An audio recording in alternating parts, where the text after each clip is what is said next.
Normal range haemoglobin? Normal range age के हिसाब से और सेक्स के हिसाब से अलग अलग है। मेल और फीमेल में अलग है, बच्चों में अलग है, बड़ों में अलग है। मेल में कितनी होनी चाहिए सर? उसकी टेबल में बता दूंगा, लेकिन आप ये मिनिमम मान के चलो कि 12 है, 12 और अपर लिमिट 18 तक चली जाती है। ठीक है, 12, 10, 8 से नीचे अगर होता है किसी भी सूरत में, 8 से नीचे होता है तो सीवियर एनीमिया। सीवियर एनीमिया का मतलब उसको मेडिकल डॉक्टर की जरूरत है। 8 और 10 के बीच में होता है कि मॉडरेट। सर ज़्यादा भी गलत होता है कि कई बार ज़्यादा भी गलत होता है, वो उसकी अलग चीज़ें हैं। मैं जो बता रहा हूँ ना कि जो हीमोग्लोबिन की जो बीमारियां हैं उसकी वजह से भी हीमोग्लोबिन कम या ज़्यादा हो सकता है। एक खाना है जिसकी वजह से कम और ज़्यादा हो सकता है। हम जो आप लोगों से बात कर रहे हैं ना, बीमारियों का पोर्शन तो डॉक्टर्स देख लेंगे। डाइट का जो पोर्शन है, डाइट का पोर्शन आप लोग, बच्चा, माँ बाप वो देखेंगे। अगर हम उनको ठीक से पढ़ा देंगे कि भी डाइट में ये लो, ये मत लो, इन दो चीज़ों को मिक्स मत करो, खाना वही होगा, फ़ायदा ज़्यादा मिलेगा।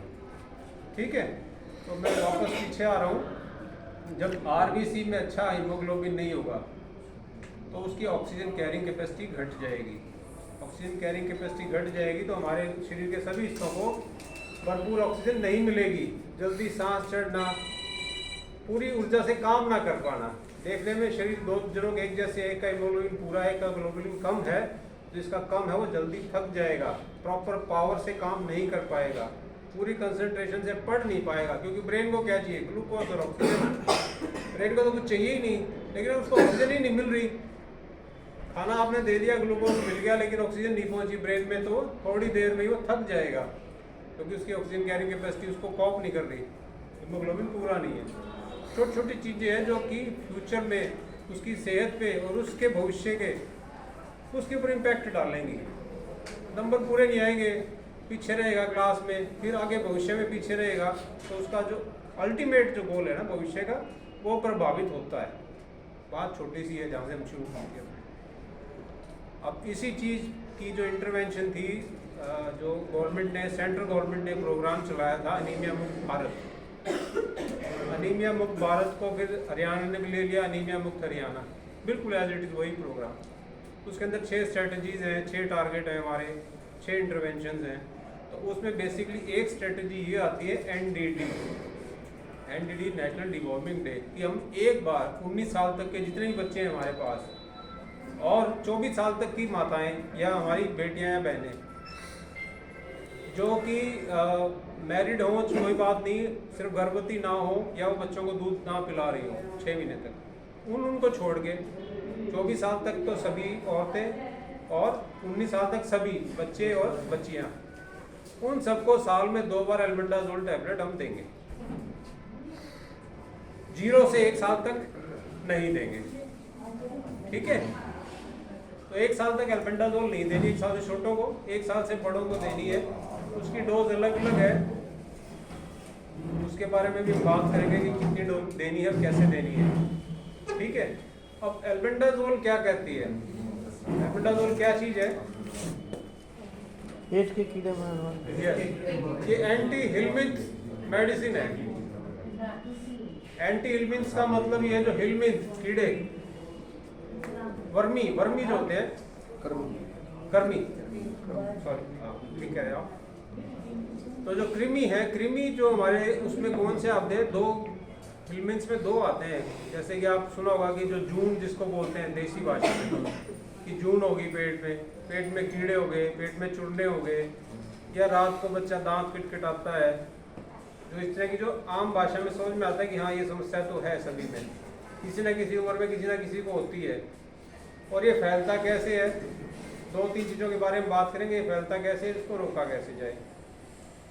एल्बेंडाजोल प्रोग्राम सिर्फ आप लोगों को सेंसिटाइज करने के लिए, किसके बारे में हम आज बात कर रहे हैं, तो आप लोग भी बात करो एक बार, ये एल्बेंडाजोल के बारे में बात हो रही है। एक टैबलेट है, सिंगल डोज है,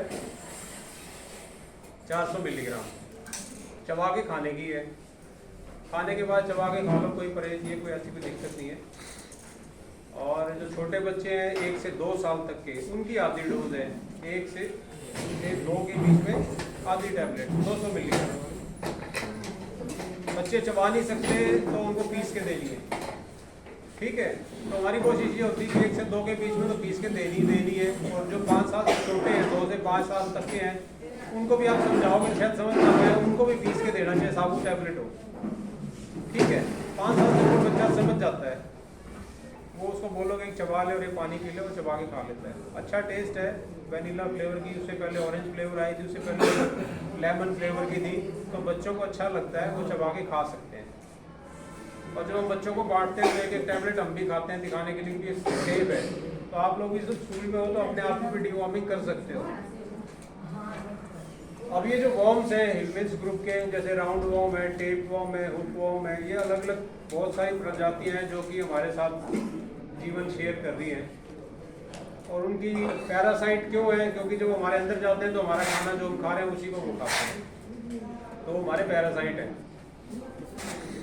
उनसे मुक्ति, जैसे हमने टैबलेट ली, सारे कीड़े निकल गए, फिर दोबारा लेने की क्यों जरूरत पड़ेगी? क्योंकि हमने अपनी आदतें नहीं सुधारी। और वो जाते कैसे हैं? क्योंकि इसका एक चक्र है, फिक्को ओरल रूट बोलते हैं हमारे यहाँ, जो हमारे शरीर में पहुँचते हैं फिक्को ओरल रूट, यानी कि जो भी इन्फेक्टेड प्राणी है वो जब अपनी डिफिकेशन करता है, लैट्रिन करता है, तो उसके अंदर उसके अंडे निकलते हैं। और कहीं ना कहीं हमारे खाने के अंदर उसका फीकल मैटर कहीं ना कहीं कंटेमिनेट होता है। अब वो कंटेमिनेट कैसा होता है? सुनने में अजीब सी बात लगती है कि ऐसे कैसे कंटेमिनेट हो जाएगा। तो कंटेमिनेट क्या है? एक तो माइक्रोस्कोपिक है उसके, तो प्रॉपर हैंड हाइजीन नहीं है हमारी। या जो खाना बनाते हैं होटलों में, रेस्टोरेंट में, बसों में, जो चनाचोर गरम फलाना टिमकाना जो बेच रहे हैं आजकल, तो वो क्या करते हैं? वो बस बाल्टी को लेके घूम रहे हैं, वही धूल मिट्टी घूम रही है। जो फिकल मैटर किसी ने इन्फेक्टेड डाला था वो थोड़ी देर में ड्राई हो गया, उड़ गया वो तो रेत बन के। लेकिन अंडे जो है ना वो बहुत बहुत स्ट्रॉन्ग रेजिस्टेंट होते हैं, वो ना ड्राई होने से मरते हैं, ना 2-4 दिन में मरते हैं। और अंडे भी इस तरह के हैं कि मल्टीपॉजिंग हैं। बायोलॉजी वाले जो टीचर है वो समझ पाएंगे मल्टीपॉजिंग का क्या मतलब है। मतलब अंडे इस तरह के हैं कि नॉर्मल क्या होता है, हमारे पेड़ों में भी ऐसा होता है, बिल्कुल आप समझ पाओगे सिंपल भाषा में। एक बीज है जो कि हमारे जंगली पौधे हैं, तो जैसी बारिश होती है बहुत सारे पैदा हो जाते हैं, ठीक है। लेकिन भगवान ने उनको प्रोटेक्शन दी है मल्टीपॉजिंग होने की। मल्टीपॉजिंग होने का मतलब ये है कि जैसे अभी बारिश आई, अच्छा मौसम हो गया, फेवरेबल कंडीशन हो गई, तो अपने आप जर्मिनेट हो जाते हैं वो बीज। ऐसे ही एग है, अपने आप जर्मिनेट हो जाते हैं। पर लेकिन भगवान ने उनको क्या प्रोटेक्शन दी? प्रोटेक्शन ये दी कि नहीं, एक मौसम में जर्मिनेट मत होना कि जैसे ही पहला मौसम आया आप जर्मिनेट हो जाओ। पता चला 2 दिन के बाद फिर वही मौसम आ गया जिसके अंदर आपको मरना था, तो आप सब मर जाओगे, सारे जर्मिनेट हो जाओगे, सब मर जाओगे, प्रजाति खत्म हो जाएगी ना। तो उसको नेचर ने प्रोटेक्शन दी कि नहीं, आप 4 मौसम में, आप 2 मौसम में ही जर्मिनेट होना। जब लगातार 2 अच्छे मौसम आ जाए तब जर्मिनेट होना। तो डाइपॉजिक, ट्राइपॉजिक, मल्टीपॉजिक, कुछ अंडों के अंदर ये विशेषता होती है कि कहते हैं जब तक भी 4 मेरे को अच्छे मौसम नहीं मिलेंगे मैं जर्मिनेट नहीं होने वाला। तो उनकी प्रजाति चलती रहती है और इसको आप ना रोक सकते हो ना हम रोक सकते हैं, नेचुरल है, उनका अपना रेजिस्टेंस है कि वो एक मौसम में। अब हम कूलर को ड्राई कर देते हैं, उसमें मच्छरों के अंडे हैं, अब हमने ड्राई कर दिया तो मच्छर खत्म नहीं, वो अंडे जो चिपके हुए हैं, जो फिर पानी डालेंगे वो फिर पैदा हो जाएंगे। फिर आप ड्राई कर दोगे, किलो मैंने जितने भी पैदा हुए थे फिर सारे मार दिए, लेकिन फिर भी वो अंडे चिपके हुए थे जिसमें कहा था कि जब 3 बार पानी भरेगा जब हम पैदा होंगे, समझे। तो ऐसे ही ये वॉर्म्स के अंडे हैं मल्टीपॉजिंग। वो कहते हैं कि हम नहीं मरने वाले, हमसे बचा जाए तो बच लो। हमने कितनी कोशिश कर ली, खरपतवार कभी खत्म हुआ खेतों में? कितनी बार झाड़ा हमने, कितनी बार सूखा पड़ा, सूखा पड़ गया तो जितनी फसलें हुई थी सब मर जानी चाहिए थी, अगली बार पैदा नहीं होनी चाहिए थी। यही प्रॉपर्टी लेके कीड़े पैदा होते हैं, उनके अंडे हैं, उनको हम मार नहीं सकते, अपनी आदतों सुधार के उनसे बच सकते हैं, अवॉइड कर सकते हैं, ठीक है। तो वो जो धूल मिट्टी का खाना जो रेस्टोरेंट का, नाले के किनारे का, बसों का, कहीं फूड कहीं पर भी ले रहे हैं, दूसरा इन्फेक्टेड आदमी खाना बना रहा है बगैर हाथ धोए, लंबे नाखून है तो उसमें वो आटा उटा गूंद के वो सब अंडे वंडे साथ परोस रहा है, वो हम खा रहे हैं, किसी ना किसी सूरत में अंडे अपने आप हमारे शरीर में जा रहे हैं। हम बच सकते हैं हैंड हाइजीन से और पकी हुई चीज़ें खा गए, कच्चा खाना खाना है तो अच्छे से धो के खाना है। ये बातें हमें बच्चों को भी लानी है, हमें भी करके दिखानी है, हमें अपने जीवन में भी लेके आनी है। तो वो अंडे जो है ना हमारे पेट में नहीं जा पाएंगे। जैसे ही वो अंडे पेट में जाते हैं, एसिड रेजिस्टेंट है वो, पेट में जाते हैं तो सबसे पहले एसिड मिलता है उनको स्टमक में। उससे जाते ही वो उसको एंजॉय करते हैं, क्योंकि उनकी जो अपर वाली लेयर है वो बड़ी हार्ड है जो उनको बचाती है। वो एसिड हेल्प करता है उनको डाइजेस्ट करने में, और वो जैसे ही आंतों में पहुंचते हैं वहाँ पर जर्मिनेट कर जाते हैं और कीड़े बन जाते हैं। उनकी एक प्रॉपर्टी है, जब इंटेस्टाइन में खाना नीचे सरकाती है, इंटेस्टाइन पचा के वो उल्टे चलते हैं, और वो उस स्पीड के साथ रिदम बना लेते हैं। जितनी स्पीड से इंटेस्टाइन चलती है उतनी स्पीड से वो भी चलते हैं, तो वो एक ही जगह खड़े रहते हैं। ठीक है, नहीं तो जितने बच्चे पैदा हुए थे अगले दिन निकल जाते, हमें क्या प्रॉब्लम थी? कोई प्रॉब्लम नहीं थी। लेकिन वो वहीं पड़े रहेंगे, वो इतने इंटेलिजेंट है, उनको खाना मिल रहा है, तो जिस स्पीड से इंटेस्टाइन चल रही है वो उससे उल्टे चल रहे हैं इंटेस्टाइन से। कई बार मैं ये बार बार बातें क्यों बता रहा हूँ, क्योंकि आपकी जो क्वायरियाँ जागेंगी ना उनके बारे में मैं ये आप समझने में हेल्प मिलेगी। कई बार क्या होता है, आपको दस्त लगे या कोई ऐसी चीज़ खा ली, स्पाइसी चीज़ खा ली, जिसमें आपको दिन में 2 बार फ्रेश होना पड़ता है। होता है कई बार।